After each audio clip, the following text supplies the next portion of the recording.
இன்னைக்குதான் தேர்தல் தேதி அறிவிக்க இருக்கிறாங்க 4 மணிக்கு.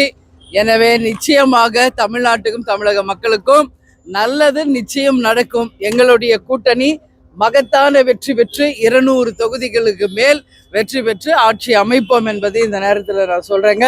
அதனால இந்த தேர்தல் நிச்சயமாக ஒரு மாற்றமான ஒரு தேர்தலாக இருக்கும். தமிழ்நாட்டுக்கு நிச்சயம் நல்லது நடக்க தேசிய முற்போக்கு திராவிட கழகம் மக்களுக்கு நாங்க துணை நிற்போம் என்பதை இந்த நேரத்தில் சொல்றேன். முதல் முறையா திரைத்துறையிலிருந்து விஜய் தேர்தல் சந்திக்க இருக்கிறார். முதல் முறையாவா? புரட்சி தலைவர் ஜெயலலிதா அம்மா, கேப்டன் எல்லாம் எவ்வளோ பேர் பார்த்தாச்சு. முதல் முறைன்னு சொல்லாதீங்க சரிங்களா?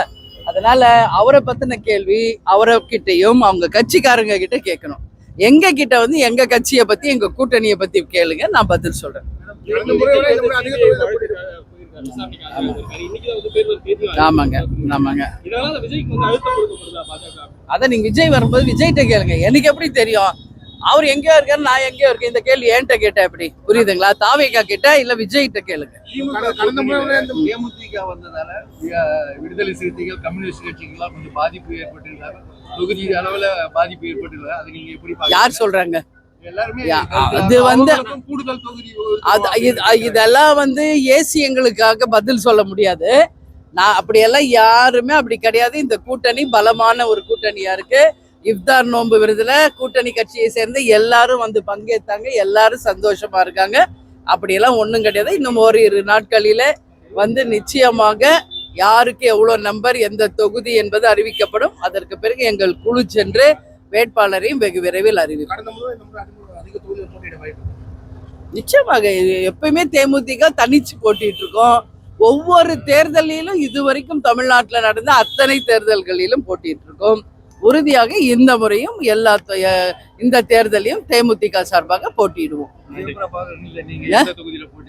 அதை இப்ப இல்ல, இன்னும் நம்பர் லாக் ஆகணுங்க ஃபர்ஸ்ட். அப்புறம் தான் எது தொகுதி, அப்புறம் தான் யார் வேட்பாளர், இதெல்லாம் இன்னும் 2-3 நாள்ல ஃபைனல் ஆயிரும். அதுக்கப்புறம் உங்களுக்கு அதிகாரப்பூர்வமா நாங்களே அறிவிக்கிறோம். எங்க கட்சியில எல்லாருமே